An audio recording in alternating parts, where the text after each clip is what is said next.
Hello everyone, welcome to Swami Vivekananda Institute. My name is Aditi. So today in this session we are going to discuss about Mission इंद्रधनुष। ये सारे programmes हम पहले discuss कर चुके हैं last videos में, तो उसी के आगे से हम कंटिन्यू कर रहे हैं। जो हमने नेशनल न्यूट्रिशन पॉलिसीज के बारे में पढ़ा था, कौन कौन से प्रोग्राम्स चलाए जाते हैं उन प्रोग्राम्स के बारे में पढ़ा था, उसी प्रोग्राम्स को आगे कंटिन्यू करते हुए हम ये डिस्कस करते हैं मिशन इंद्रधनुष। जो मिशन इंद्रधनुष है उसका मोटो क्या था, किस किस तरह के प्रोग्राम्स चलाए गए थे न्यूट्रिशन को ध्यान में रखते हुए। तो ये लॉन्च किया गया था ministry of health and family welfare department के द्वारा इन 2014। तो मिशन इंद्रधनुष 2014 में जो है वो स्टार्ट किया गया था, उसको लॉन्च किया गया था by the ministry of health and family welfare department ने। इसमें क्या देखा गया था कि यहाँ पर जो भी इम्यूनाइजेशन है, मतलब जो भी वैक्सीन्स लगनी है, वो मैक्सिमम जो चिल्ड्रन है जिसको माल न्यूट्रिशन की प्रॉब्लम है या फिर जो भी न्यूट्रिएंट डेफिशिएंसी किसी को भी है, तो उसी सभी चीज़ों को ध्यान में रखते हुए ये सारे प्रोग्राम्स जो है वो चलाए गए थे। मेन इनका फोकस क्या था, न्यूट्रिशन पे था, न्यूट्रिशन एंड हेल्थ पे।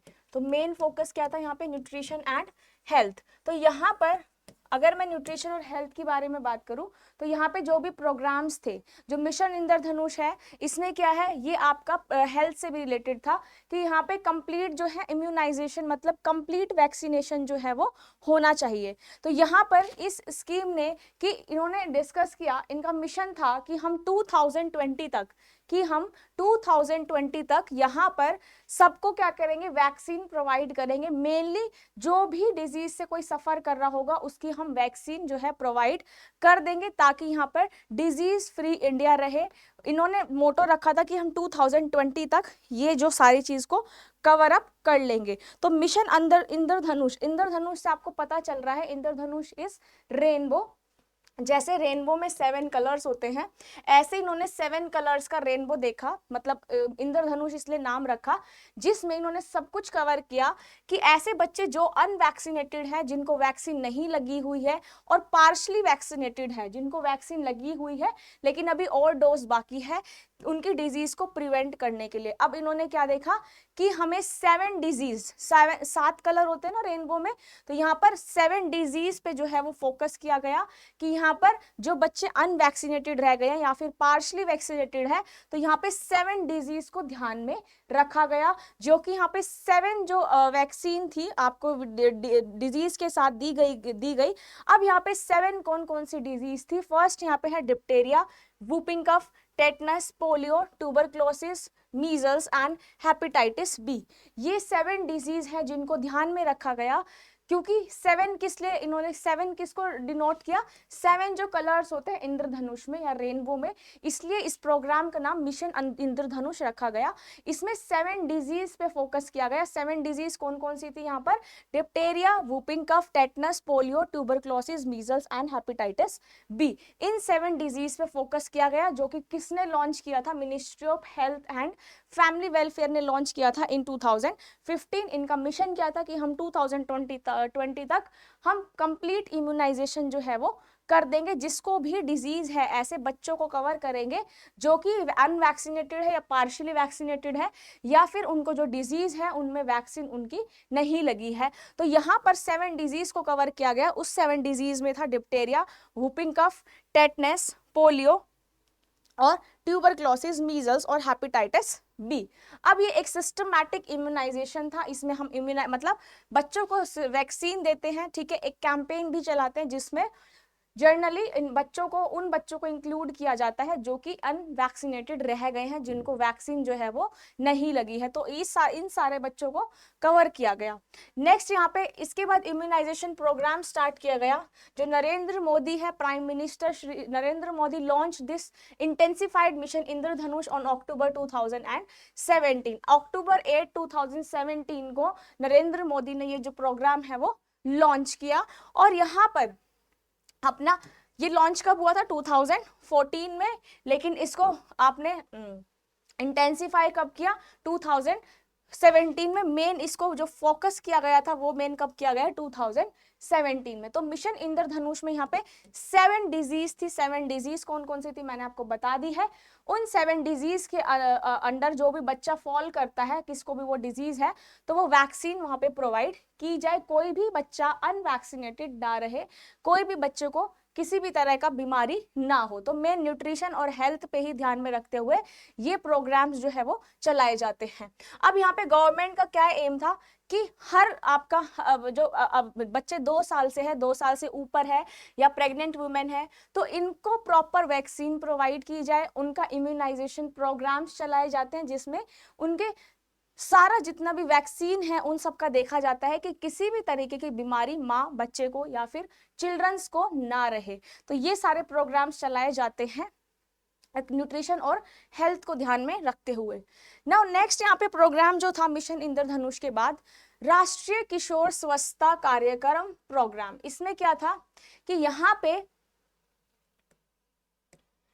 क्या है, ये लॉन्च हुआ था जनवरी 2014 में। इसका ऑब्जेक्टिव क्या था, एडोलेसेंट पार्टिसिपेशन एंड लीडरशिप। देखो राष्ट्रीय किशोर स्वच्छता मतलब जो यहाँ पे एडोलेसेंट है उनको क्या करना है, उनमें लीडरशिप क्वालिटी जनरेट करनी है, उनको लीडरशिप की क्वालिटी सिखानी है, उनको इतना एंकरेज करना है पार्टिसिपेशन के लिए कि वो इन प्रोग्राम्स में पार्टिसिपेट करे। उनको क्या करना है, एंकरेज करना है कि वो इस प्रोग्राम्स में पार्टिसिपेट करे। इस प्रोग्राम्स में क्या क्या कौन इंक्लूड हुए, जनरली एडोलेसेंट, ठीक है, ताकि वो अपने पोटेंशियल के बारे में जान सके, अपने आप को अवेयर कर सके, अपनी हेल्थ को लेके वो अवेयर हो जाए कि हमें किस तरह की डिजीज है या फिर उसको कैसे क्योर करना है, क्या क्या हम उसमें ट्रीटमेंट फॉलो कर सकते हैं, कौन कौन से गवर्नमेंट ने प्रोग्राम्स चलाए हुए हैं, कौन कौन सी हम यहाँ पे इम्यूनाइजेशन ले सकते हैं, कौन सी आप वैक्सीन जो है वो ले सकते हो। तो ये सारे प्रोग्राम्स जो है वो चलाए गए थे। ये जनरली एडोलेसेंट के लिए थे क्योंकि एडोलेसेंट ज्यादा मैच्योर नहीं होते हैं, तो लेकिन उनको अवेयर करना होना चाहिए। तो उनकी अवेयरनेस के लिए प्रोग्राम था कि हर एक एडोलेसेंट को एक प्रॉपर इंफॉर्मेशन दी जाए regarding their potential, regarding their leadership quality, कि उनमें क्या लीडरशिप क्वालिटी है, वो अपने आप पे कैसे फोकस कर सकते हैं, अपनी हेल्थ और अपनी न्यूट्रिशन को ध्यान में कैसे रख सकते हैं और अपनी लाइफस्टाइल को या अपनी लाइफ को कैसे चेंज कर सकते हैं with the changes in dietary pattern and health. तो यहाँ पर ये सारे प्रोग्राम्स चलाए गए थे। एडोलेसेंट इसमें क्या थे, इन्वॉल्व थे, जिन्होंने मतलब अपने हेल्थ और अपनी वेलबींग के बारे में यहाँ पर उनको देखना चाहिए, उनके लिए पूरा सपोर्ट प्रोवाइड किया गया ताकि जो एडोलेसेंट है वो क्या हो जाए, अवेयर हो जाए। नेशनल पॉलिसी फॉर चिल्ड्रन, एक नेशनल पॉलिसी आई थी 2013 में। उन्होंने क्या देखा था कि बच्चे जो भी अंडर न्यूट्रिशन है, ठीक है, जो कि अंडर न्यूट्रिशन की कैटेगरी में फॉल करते हैं, उनमें डायरेक्ट और इनडायरेक्ट इंटरवेंशंस का यूज किया जाए। डायरेक्ट और इनडायरेक्ट इंटरवेंशंस मैंने आपको पहले वीडियो में पढ़ाया हुआ है, जिसमें हम डायरेक्ट मेथड्स यूज करते हैं जो शॉर्ट टर्म के लिए होते हैं वो होते हैं डायरेक्ट इंटरवेंशन, और इनडायरेक्ट जो कि लॉन्ग टर्म पीरियड के लिए होते हैं वो होते हैं इनडायरेक्ट इंटरवेंशन। उसके बाद यहाँ पे 12th 5 ईयर प्लान भी चलाया गया था, ठीक है, ताकि अंडर न्यूट्रिशन में कोई भी बच्चा फॉल ना करे, ठीक है। नेक्स्ट यहाँ पे था एज पर द 2014 पॉलिसी। अब देखिए पहले के टाइम में और अब के टाइम में बहुत ज्यादा डिफरेंस आ गया। आप कंपेयर कर सकते हो, पहले जो बच्चे थे उनमें प्रॉपर न्यूट्रिशन की बहुत कमी थी, तो वहां पे वेस्टिंग, स्टंटिंग, माल नरिश्ड और माल नरिशमेंट, ये सब बहुत ही ज्यादा बहुत फास्ट रैपिड स्केल पे हमें देखने को मिलता था। बहुत ही ज्यादा ऐसा लगता था कि सब में ही आजकल ये है जो कि अंडर डेवलप्ड रीजन है। But with the passage of time ऐसे गवर्नमेंट ने कुछ स्कीम्स चलाई, ऐसे ऐसे यहाँ पे सुविधाएं, फैसिलिटीज प्रोवाइड की गई, जिनकी वजह से आज जो है वो कुछ हद तक नहीं, बहुत हद तक हमारा यहाँ पर क्योर हो गई है चीजें in terms of nutrition, in terms of health, in terms of vaccination, hospitals, clinics, इन सब में क्या है हमारा बहुत ज्यादा इंप्रूवमेंट हो गया है ताकि किसी को भी वेस्टिंग, स्टंटिंग या माल नरिशमेंट की प्रॉब्लम ना रहे। आज इंडिया का बहुत ज्यादा जो परसेंटेज है वो डिक्रीज हो गया है in the terms of malnutrition और in the terms of in the status of health and nutrition pattern. तो ये सब चीजें चलाई गई थी, ये सारे प्रोग्राम्स जो है वो चलाए गए थे। नेशनल न्यूट्रिशन पॉलिसी 2014 में आई थी, ठीक है। इन्होंने नीति आयोग को भी मैंडेट किया था, जिसमें क्या था, जो भी बच्चे अंडर न्यूट्रिशन है उनके लिए स्ट्रैटेजीज फॉलो की जाए, उनके लिए प्रोग्राम्स चले जाए, उनके लिए प्रॉपर फैसिलिटीज प्रोवाइड की जाए कि जिसकी वजह से कोई भी बच्चा अंडर न्यूट्रिशन की कैटेगरी में फॉल ना करे। उसके बाद यहाँ पर क्या है, इस प्रोग्राम ने भी कंट्रीब्यूट किया था ताकि न्यूट्रिशन इंप्रूव हो जाए, ठीक है, न्यूट्रिशन इंप्रूव हो। साथ ही साथ यहाँ पे अंडर न्यूट्रिशन की, न्यूट्रिशन इंप्रूव होगा तो अंडर न्यूट्रिशन की जो कैटेगरी में जो बच्चे फॉल करते हैं वो सब खत्म हो जाएंगे। इसमें आपके जनानी सुरक्षा योजना भी आया, मतलब जिसमें वुमेन को प्रोटेक्ट करना, मातृत्व सहयोग योजना आया, and national rural livelihood mission, इसमें भी ये सारे मिशन जो है वो इंक्लूड होते हैं। ये सारे मिशन ही अगर मैं बात करूं इन सभी मिशन की, तो ये किस लिए होते हैं, न्यूट्रिशन, हेल्थ और उनके प्रॉपर फैसिलिटीज के लिए ये सारे प्रोग्राम्स जो है वो चलाए गए। अभी भी गवर्नमेंट ने बहुत सारे प्रोग्राम्स चलाए हुए हैं, बट रीजन बीइंग इज लोग जो आपके सोसाइटी में लोग हैं वो अवेयर नहीं है, क्योंकि everybody is engaged in his work, और सब लोग क्या है आजकल, कोई भी अनएम्प्लॉयड नहीं है, सब एम्प्लॉयड है, मोस्टली जो है वो एम्प्लॉयड है, विमेन इंडिपेंडेंट है, तो उनको इतनी ज़रूरत नहीं पड़ती है, वो अपना जो है खुद का अपने एक लाइफस्टाइल जो है बना सकते हैं, अपना खुद का जो है ईटिंग पैटर्न अच्छा कर सकते हैं। और social media is one of the course जिनकी वजह से आज सब कुछ इंफॉर्मेशन हमें मिल जाती है। तो जो गवर्नमेंट प्रोग्राम्स चला रही है उसके बारे में लोग ज़्यादा अवेयर नहीं है, और लैक ऑफ अवेयरनेस की वजह से आज भी कुछ लोग जो है वो अंडर न्यूट्रिशन कैटेगरी में फॉल करते हैं, कुछ बच्चे जो है अंडर न्यूट्रिशन कैटेगरी में फॉल करते हैं। Lack of information, lack of participation, lack of leadership quality, lack of awareness, ये सभी चीज़ों की वजह से आज भी इंडिया में बहुत सारे जो है बच्चे आज भी वो अंडर न्यूट्रिशन की कैटेगरी में है, अभी भी माल न्यूट्रिशन है, कोई अंडर न्यूट्रिशन की कैटेगरी में है, कोई माल नरिशमेंट की कैटेगरी में है। तो इन्हीं सभी को ध्यान में रखते हुए गवर्नमेंट प्रोग्राम्स चलाती है, but nobody's want to participate in that program. वो क्यों? क्योंकि वहां पे अवेयरनेस नहीं है, लोग जानना ही नहीं चाहते हैं, ठीक है ना। तो ये सारे प्रोग्राम्स जो हैं हम इसलिए पढ़ रहे हैं ताकि हम लोग भी क्या है थोड़ा अवेयर हो जाए।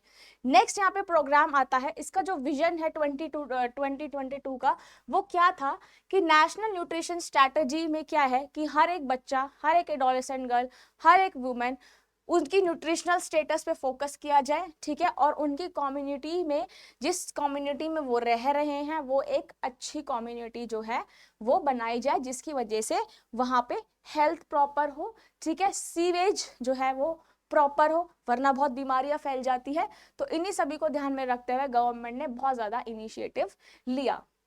फोकस क्या था? न्यूट्रिशन, अंडर न्यूट्रिशन और माल न्यूट्रिशन को कम करना है, ठीक है, जितना ज़्यादा वो पॉसिबल हो सके। नाउ नेक्स्ट यहाँ पे एक मिशन आया, नेशनल फूड सिक्योरिटी मिशन, जिसको हम बोलते हैं NFSM, national development council on 29 May 2007 adopted a centrally sponsored scheme, National Food Security Mission was launched in October 2007। 29 मई को उन्होंने ये इसके बारे में डिस्कस किया, उन्होंने अडॉप्ट किया, और इसको लॉन्च कब करा? अक्टूबर 2007 में इन्होंने लॉन्च किया नेशनल फूड सिक्योरिटी मिशन। इस फूड सिक्योरिटी मिशन का मतलब क्या था कि हमें क्या करना है, फूड सिक्योरिटी मिशन, जहां पर खाना नहीं प्रोवाइड किया गया है, ऐसे एरियाज जहां पे खाने की कमी है, जिनकी वजह से बच्चे, adolescent girl, pregnant women, lactating women, ये सब क्या है इफेक्ट हो रहे हैं, तो इनको क्या करा जाए, इनको करेक्ट करा जाए। तो इस मिशन ने क्या किया, इस मिशन में क्या था कि यहाँ पर हम क्या प्रोवाइड करेंगे उनको, जो राइस है, व्हीट है और पल्सेस है, इनकी हम एडिशनल प्रोडक्शन करेंगे ताकि किसी भी एरिया में कोई भी फूड की कमी ना आए।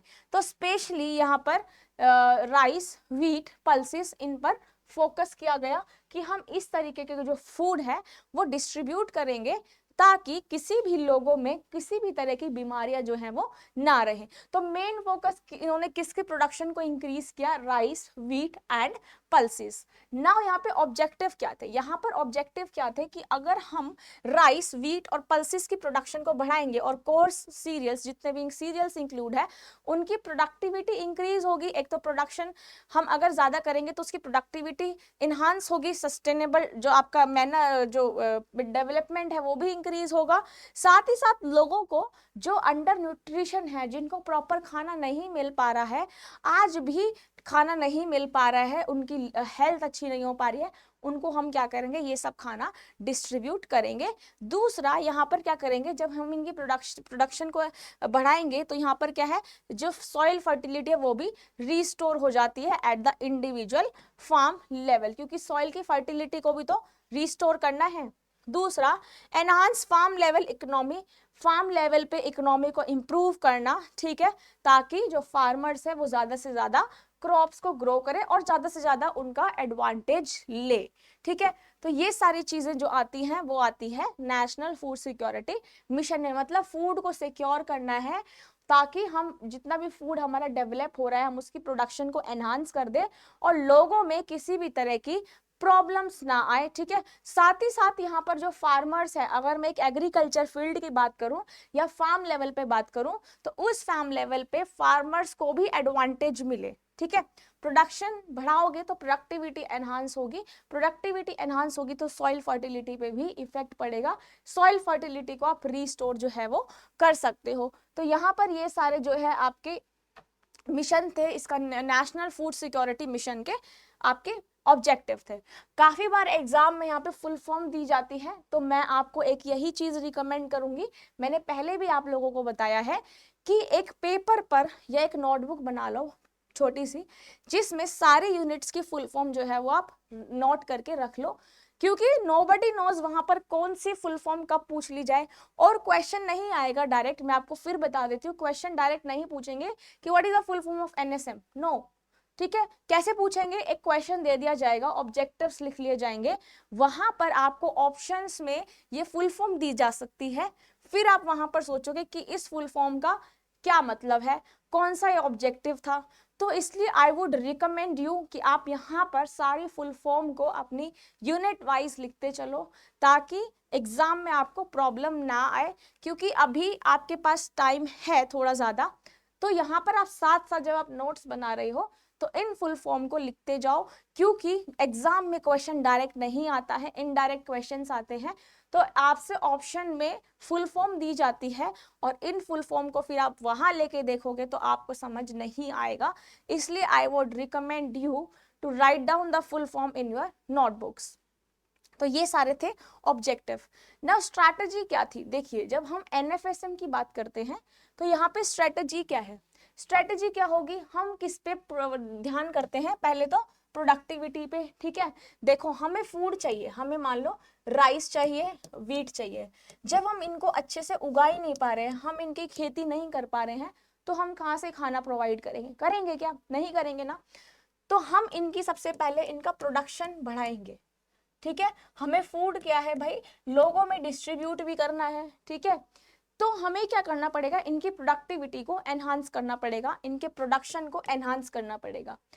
तो यहाँ पर फोकस किस पे किया जाता है, लो प्रोडक्टिविटी पे, कि कौन सा यहाँ पे किसका लो प्रोडक्शन हो रहा है, हाई पोटेंशियल डिस्ट्रिक्ट कौन सा है, कौन ज्यादा इसको प्रोड्यूस कर रहा है, ठीक है, उनकी कल्टीवेशन कैसी है, और कौन सी क्रॉप्स जो है वो रेनफेड एरियाज में ग्रो कर रही है, rainfed areas where there is lack of rainfall, जहां पे रेनफॉल नहीं होती है, that areas are known as rainfed areas. तो यहाँ पर हम फोकस करते हैं प्रोडक्टिविटी पे, उनके पोटेंशियल पे, कल्टीवेशन पे, ठीक है। नेक्स्ट यहाँ पे हम क्या करते हैं, भाई हम खाना तो तभी देंगे ना जब हम उसकी क्रॉपिंग करेंगे, जब हम उसकी खेती बाड़ी करेंगे, उसका कल्टीवेशन करेंगे, हम तो किस पे ध्यान देंगे, उनकी प्रोडक्टिविटी पे। दूसरा हम किस पे ध्यान देंगे, इम्प्लीमेंटेशन ऑफ क्रॉपिंग सिस्टम, कैसे हमने क्रॉपिंग सिस्टम वहां पे बनाया हुआ है, एक क्या वो रोटेशनल क्रॉपिंग सिस्टम है, कि हमने कौन से मेथड यूज कर रखे हैं यहाँ पे क्रॉपिंग सिस्टम को बनाने के लिए। तो यहाँ पर हम क्रॉपिंग सिस्टम को इम्प्लीमेंट करेंगे अलग अलग लेवल पे। दूसरा हम देखेंगे क्लाइमेटिक जोन, दूसरा हम क्या देखेंगे, क्लाइमेटिक जोन, कि किस क्लाइमेट में कौन से क्रॉप की प्रोडक्टिविटी कैसी होगी, ठीक है। जैसे आपका रबी है, खरीफ है, यहाँ पे अलग अलग सीजन्स पे देखते हैं कि क्रॉप प्रोडक्टिविटी किस पे ज्यादा अच्छी होगी। नाउ नेक्स्ट यहाँ पे हम किस पे फोकस करेंगे, focus on pulse production through utilization of rice fallow, rice burns and intercropping of pulses with cold cereals, oilseed and commercial crop sugar cane, cotton, jute, इन सब की कल्टीवेशन पे हम क्या करेंगे, फोकस करेंगे। जैसे हम एक क्रॉप के साथ साथ दूसरे क्रॉप भी उगा लेते हैं, तो ये सारी क्रॉप्स की प्रोडक्टिविटी पर हम क्या करेंगे, फोकस करेंगे, ताकि हमारे पास जो मैक्सिमम प्रोडक्शन मिले, जिसकी वजह से हम क्या कर पाए, लोगों की हेल्प कर पाए। दूसरा, इस हम किस पे फोकस करेंगे कि जो हमने टेक्नोलॉजीज को इम्प्रूव किया है, ठीक है, जो हमने नई नई टेक्नोलॉजीज को अपनाया है, ठीक है, उनको हम क्या करेंगे, और ज्यादा प्रमोट करेंगे। जैसे यहाँ पे इंटीग्रेटेड न्यूट्रिएंट मैनेजमेंट है, इसमें आपके सारे माइक्रो न्यूट्रिएंट्स, सॉइल अमेंडमेंट्स, ये सब आता है। नेक्स्ट यहाँ पे एक है IPM which is integrated pest management.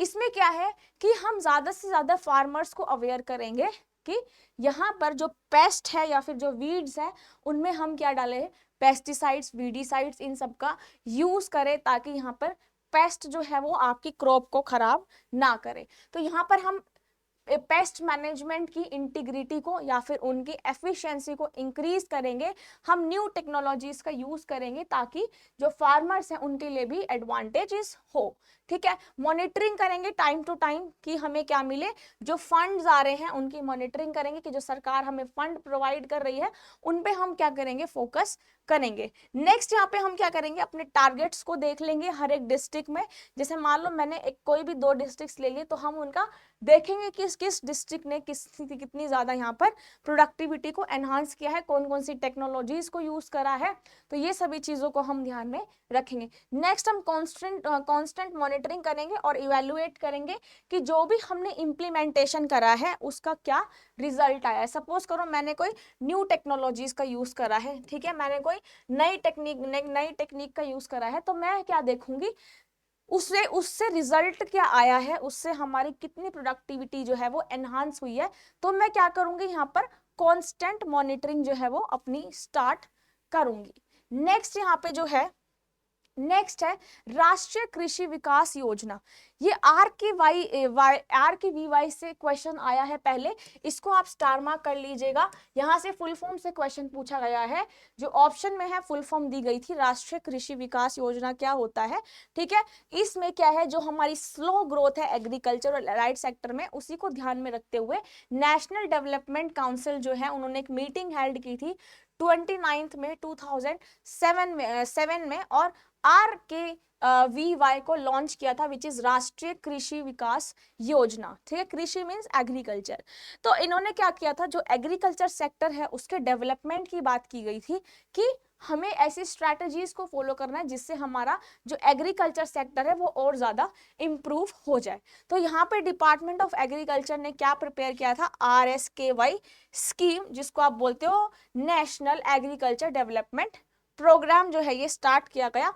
इनके ऑब्जेक्टिव्स क्या थे, देखिए हमने एग्रीकल्चर को ध्यान में रखा है कि एग्रीकल्चर में जो भी आप ग्रो कर रहे हो, जो भी आप फील्ड कर रहे हो, जो भी आप कल्टीवेट कर रहे हो, उसकी प्रोडक्टिविटी को एनहांस किया जाए, हमने जो स्ट्रैटेजीज अपनाई है उनको फॉलो करा जाए। तो ऑब्जेक्टिव क्या थे यहाँ पर कि अपना इंक्रीज करना है एग्रीकल्चर और एलाइड सेक्टर्स में, अपने इन्वेस्टमेंट को क्या करना है, इंक्रीज करना है, जो भी गवर्नमेंट फंड्स प्रोवाइड करती है उनको अच्छे से यूटिलाइज करना है और एग्रीकल्चर फार्म को इंक्रीज करना है। दूसरा, फ्लेक्सिबिलिटी प्रोवाइड की गई थी, ठीक है, कि जो हम प्लान और एग्जीक्यूट करते हैं प्रोग्राम्स को, वो हमें अच्छे से करें। सपोज करो मैंने कोई एग्रीकल्चर फील्ड में एक अच्छा पेस्टिसाइड यूज कर लिया, तो मैंने एक नई टेक्नोलॉजीज का यूज करा, केमिकल की जगह मैंने स्प्रे यूज कर लिया, तो वो मैंने एक नई टेक्नोलॉजी यूज करी।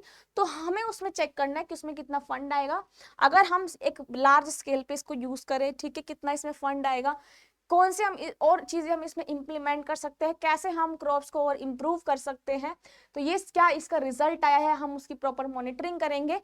तो ये सारी चीजें आती हैं ऑब्जेक्टिव में, क्योंकि हमें एग्रीकल्चर सेक्टर को और ज्यादा इम्प्रूव करना है। गोल क्या था कि किसी भी क्रॉप में जो है वो गैप ना आए, ठीक है। Goal of reducing the yield gap in important crops. दूसरा, to maximize return to the farmers, ठीक है, फार्मर्स को ज्यादा जो है वो यहाँ पर लॉस ना हो। नेक्स्ट यहाँ पे क्या है, एग्रीकल्चर, और हमें इन सेक्टर्स को ध्यान में रखना है कि यहाँ पर जो है RKY जो विजन है वो हमारा सेफ रहे एग्रीकल्चर फील्ड को अगर मैं देखूँ तो हमें बेसिकली क्या करना है, एग्रीकल्चर फील्ड को बहुत ज़्यादा इम्प्रूव करना है, एक अच्छे स्केल पर हमें लेके जाना है, ताकि किसी भी तरीके की यहाँ पे फार्मर्स को तो बेनिफिट हो, साथ ही साथ जो हम चीज़ें ग्रो कर रहे हैं क्रॉप, उनका फायदा भी हमें हो। तो ये सारे प्रोग्राम्स चलाए गए थे, किसको ध्यान में रखते हुए, फूड, हेल्थ, न्यूट्रिशन, एग्रीकल्चर, खेती, एग्रीकल्चर से तो फूड आएगा ना, तो ये सभी चीज़ों को हमें ध्यान में रखना है, एग्रीकल्चर को इम्प्रूव करना, उसकी प्रोडक्टिविटी को एनहांस करना है। होप आपको सेशन अच्छा लगा होगा। आने वाली वीडियोस में हम आगे और प्रोग्राम्स के बारे में डिस्कस करेंगे, जहां से आपके यूजीसी नेट एग्जाम में क्वेश्चंस जो हैं वो आपको देखने को मिलेंगे। Thank you so much, bye and take care everyone.